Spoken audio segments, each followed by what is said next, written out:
I am deeply aware of this great inheritance and of the duties and heavy responsibilities of sovereignty. For decades, the British monarchy has thrived on control, composure, and carefully guarded secrets. But now, something has shattered that image.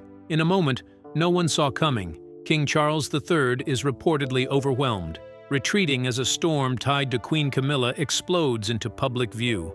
Even more shocking, power appears to be shifting swiftly to Prince William. Is this a temporary crisis, or the beginning of a historic royal unraveling? When destiny arrives too late. I am deeply aware those words were not spoken out of routine or tradition. They revealed something much deeper, the quiet understanding of a man who had not simply stepped into responsibility, but had spent an entire lifetime preparing for it. Not a few years, not a decade, 73 long years of waiting. Years filled with observation, discipline, patience, and, perhaps most significantly, restraint. Years lived under the towering presence of a mother whose leadership shaped history and defined stability for generations. For all that time, he stood just behind the curtain, present, yet not central, watching closely, learning carefully, carrying ideas, convictions, and visions that had no full stage to stand on. His life was not idle, it was a prolonged apprenticeship. Yet, it was an apprenticeship unlike any other, one where the moment of full expression kept being pushed further into the distance. So, when he finally rose to the throne in 2022, following the passing of his mother, it seemed like the natural beginning of something significant, a long-awaited transition, a new chapter not only for him, but for the institution he now led. For a brief moment, there was a sense of renewal in the air, a quiet expectation that this would be a reign shaped by reflection, by depth, and by ideas that had matured over decades. And he did not step in empty-handed. He came prepared, with a clear sense of purpose. Over the years, he had developed strong views on important global and social issues: climate change, sustainable development, thoughtful architecture, and the evolving role of the Commonwealth in a modern world. These were not sudden interests, they were long-held concerns, carefully shaped by time and experience. He entered the throne not just as a symbolic figure, but as someone who had thought deeply about the future. But life does not always follow the script we imagine. When something is delayed for so long, we often expect its arrival to be smooth, rewarding, even triumphant. Yet, reality has a way of complicating even the most anticipated moments. Destiny, when it finally arrives after years of waiting, does not always come gently. Sometimes, it comes with weight, unexpected and difficult to carry. Although the crown was finally his, time was no longer on his side. The years he had spent preparing, though valuable, could not be recovered or extended. They had passed, and now, instead of stepping into a wide-open future, he found himself working within a narrower window, one shaped by age, expectation, and the pressure to act quickly. At the same time, the institution he inherited was far from stable. The monarchy, once seen as unshakable, had become increasingly fragile. Public trust had been tested. Old controversies had left lasting marks. There was a growing sense of doubt among many, questions about relevance, purpose, and direction in a rapidly changing world. And above all of this was the undeniable reality of comparison. He was not stepping into a neutral space, he was stepping into the legacy of a woman whose reign had become almost legendary. Replacing such a figure was not just difficult, it was nearly impossible. Every action, every decision, every word would inevitably be measured against a standard that had been built over decades. Still, he moved forward. There was an effort to settle into the role, to bring his vision into action, to begin shaping something meaningful, despite the weight of expectations. It was not easy, but it was necessary. And then, just as things seemed to be finding some form of balance, something deeply personal emerged. Something that would quietly, but powerfully, change everything. A diagnosis, not loud, not dramatic in its arrival, but deeply significant. It was more than just a health challenge. It was a turning point, a moment that forced a rethinking of plans, priorities, and possibilities. It introduced limits where there had once been ambition. It reshaped what the future could realistically look like. In an instant, the long-awaited reign, built on decades of preparation, had to be reconsidered. not abandoned but redefined, because sometimes the greatest challenge is not stepping into a role you have waited your whole life for. It is learning how to carry it when time, circumstance, and reality begin to quietly close in around you. Was King Charles able to enjoy his reign as the monarch? Does his age have any effect on his performance? Let's delve into the details of the king who stood between duty and decline.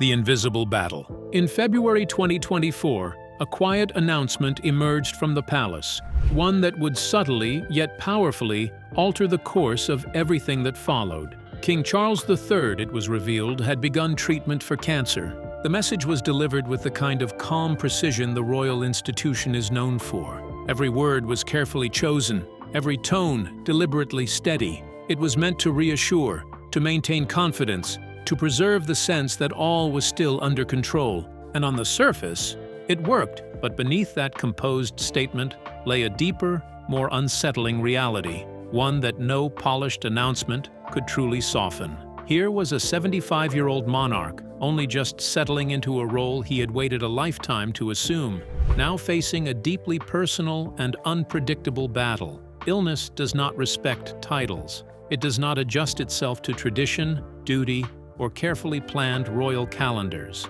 From the outside, very little seemed to change. The king continued to appear in public. He delivered speeches, attended ceremonies, and upheld the visible duties of the crown.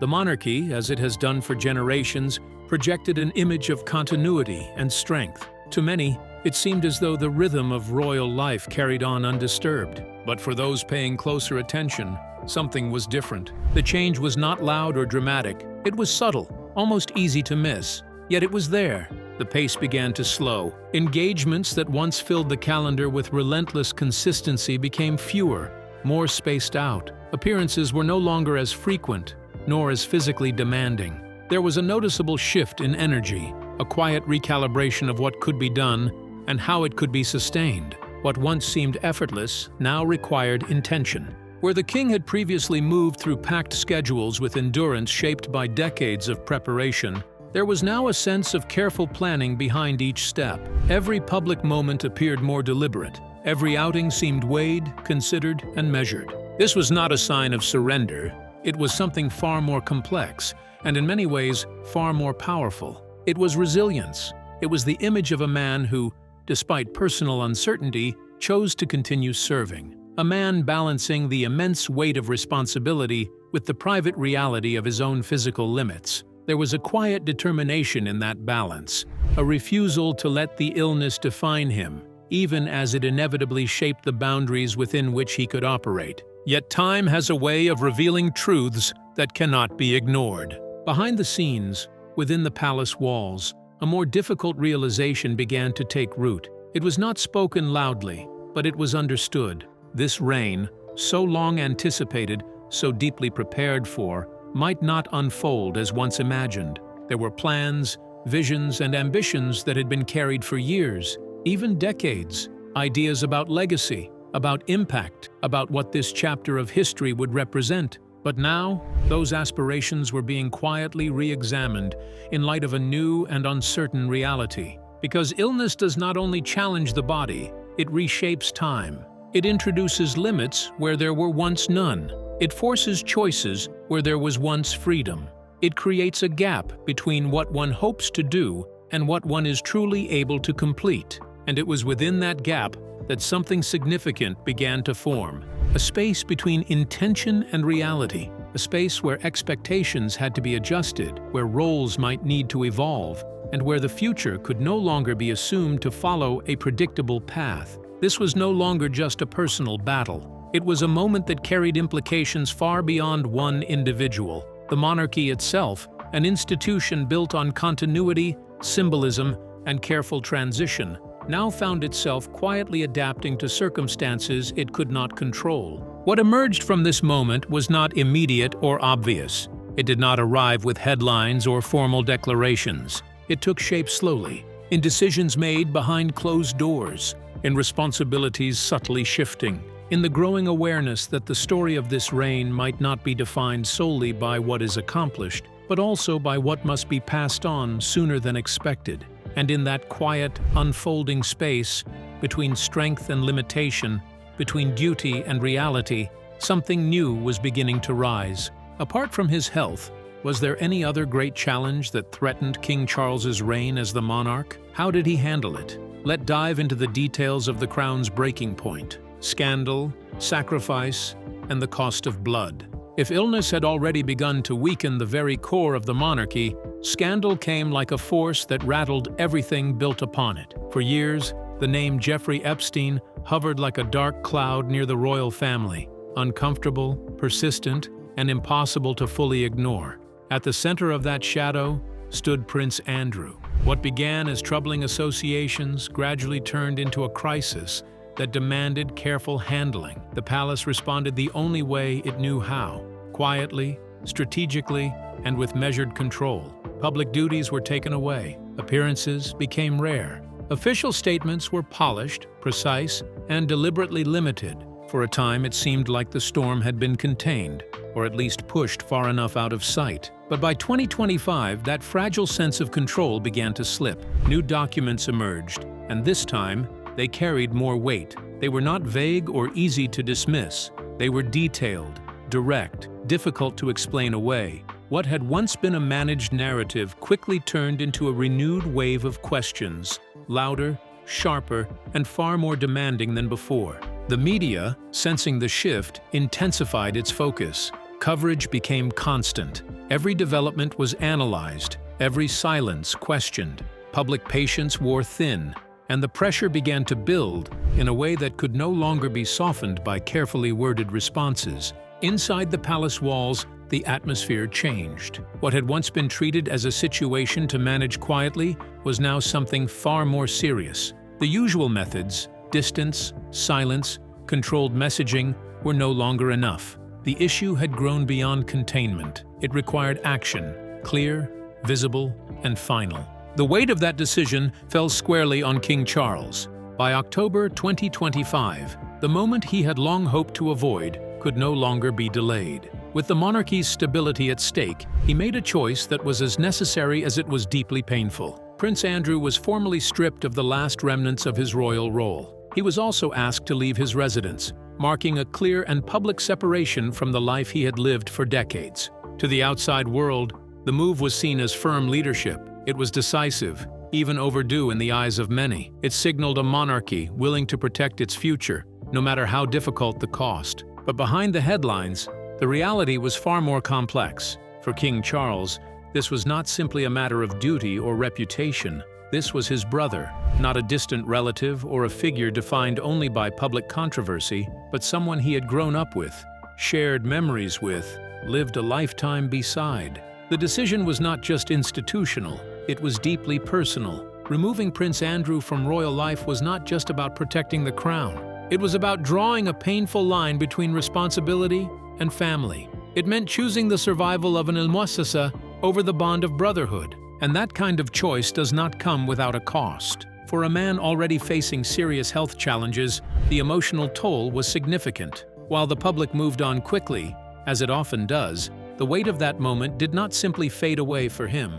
It lingered, quietly, but persistently. There were no headlines about the private moments that followed. No cameras capturing the silence that must have filled certain rooms. No statements explaining the internal struggle behind such a decision. But the impact remained, carried in ways the public could not easily see. It became part of a larger, growing realization within the palace. The role of the monarch had always been demanding, but now it felt heavier than ever. The combination of personal strain, public expectation, and institutional responsibility was no longer something that could be carried lightly or alone. The crown, with all its history and symbolism, was proving to be more than just a position of honor. It was a burden, one that required strength not just in public, but in private moments of doubt, loss, and sacrifice. And as these pressures continued to build, a quiet understanding began to take shape behind palace doors. This was no longer just about leading a nation or preserving tradition. It was about endurance, and perhaps more importantly, about recognizing that even a king cannot carry everything by himself. While the king was struggling with his challenges, who gave the most support? How did he take hold of the authority? Let's dig into the details of how Prince William took control without announcement. the silent shift. There was no formal announcement to mark the moment, no grand speech echoing through palace halls, no ceremony filled with tradition and symbolism. And yet, something shifted. Quietly, but unmistakably, power began to move. It did not happen in a sudden, dramatic rise. There was no single day when everything changed. Instead, Prince William's influence grew in a way that felt almost natural, slow, calculated, and impossible to ignore. He did not seize power, he expanded into it. At first, it all seemed ordinary, even expected. A son supporting his father during a challenging time, taking on more public duties, attending additional engagements, standing in where necessary. To the outside world, it looked like a temporary adjustment, an act of loyalty and responsibility. But beneath that surface, a different story was unfolding. What appeared to be short-term support began to take on a more permanent shape. These were not just extra responsibilities being handed over. They were essential roles, the kind that define leadership at the highest level. The shift was no longer about helping, it was about positioning.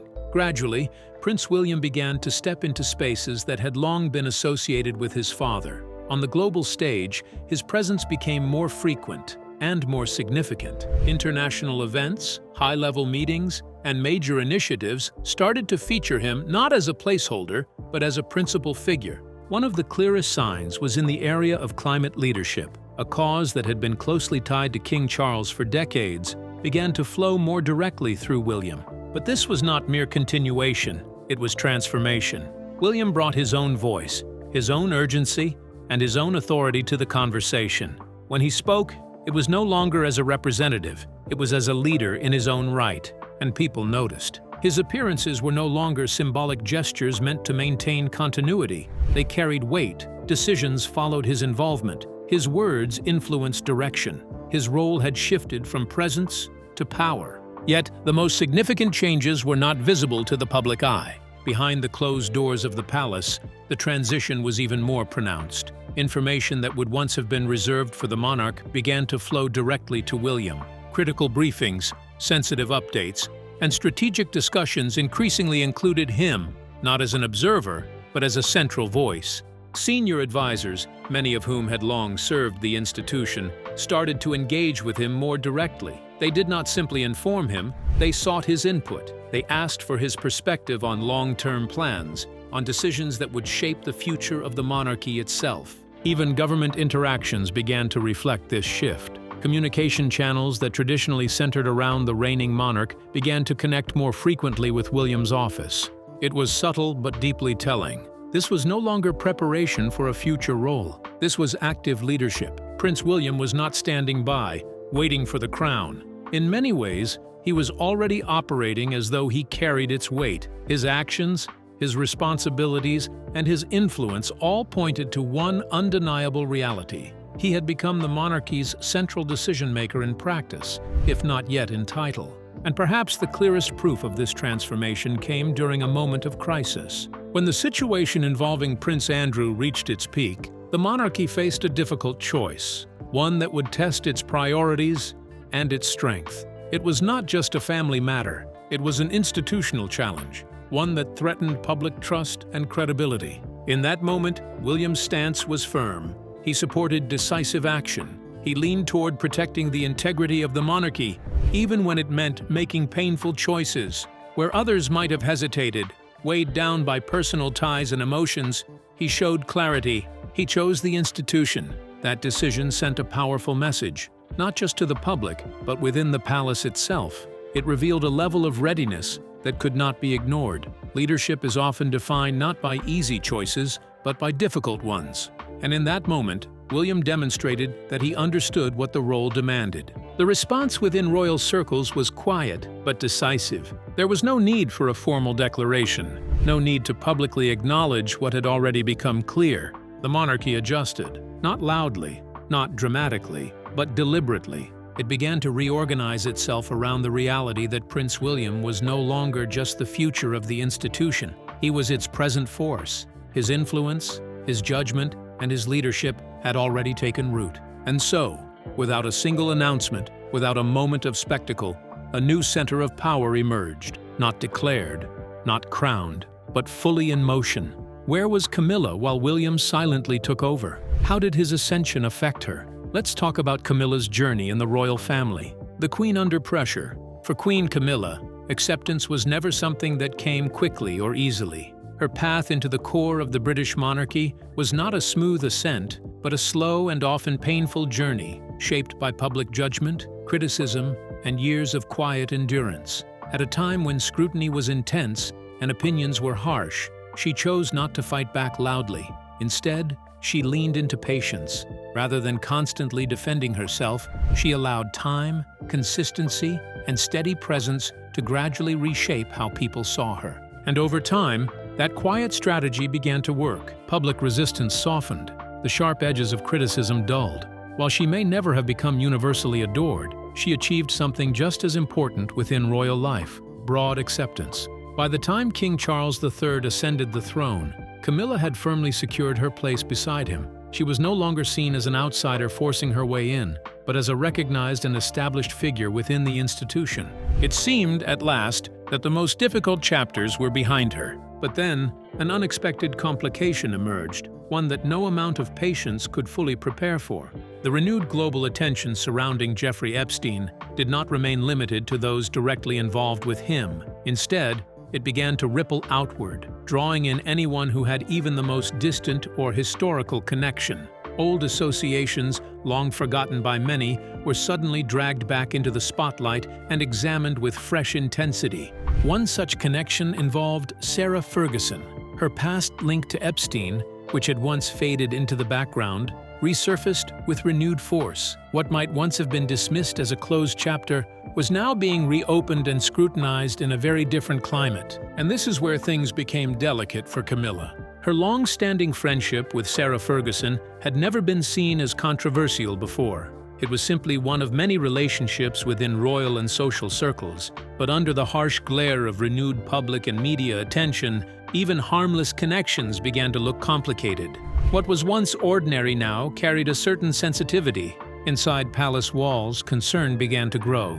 For Prince William, the situation required careful calculation. The monarchy, already navigating a complex modern landscape, could not afford another wave of reputational strain. Every association, every perception mattered more than ever. Stability, trust, and public confidence were at stake. The message that reached Camilla was never formally announced, but it was clearly understood. Create distance, or risk being drawn into a problem that could grow far beyond control. True to form, Camilla did not react with public statements or visible resistance. She remained composed. She continued her royal duties without interruption, presenting the same steady image she had carefully built over the years. On the surface, nothing appeared to change, but in moments like these, silence carries weight, and people notice. The media, always alert to even the smallest shifts, began to speculate more intensely. Questions started to multiply.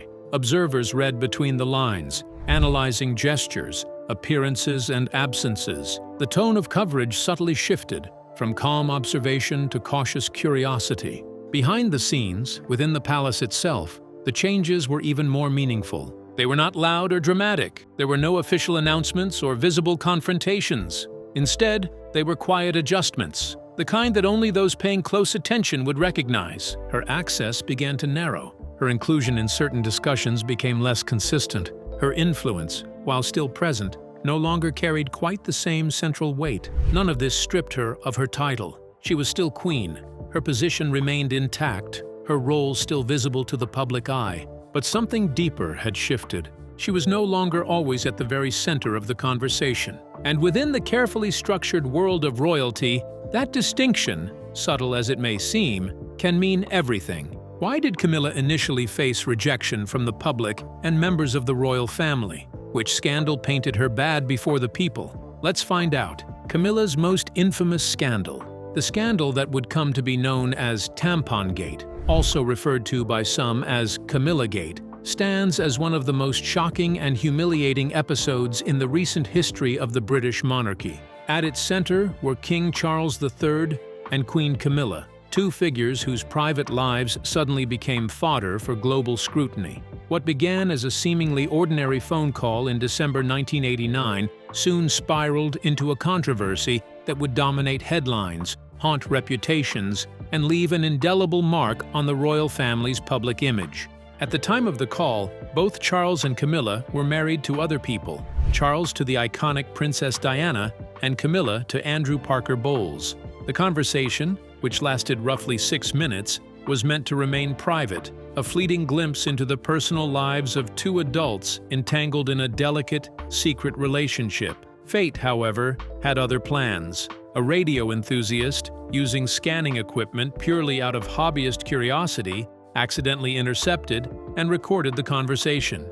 No one involved could have anticipated that this chance encounter would ignite a firestorm years later. Although the recording was made in 1989, it remained hidden from the public eye for over 3 years. The explosive content only came to light in January 1993, when British tabloids, ever hungry for sensational stories, published the transcript in full. The timing could not have been more dramatic. It coincided with the official announcement of Charles and Diana's separation, casting an even darker shadow over an already turbulent chapter in royal history.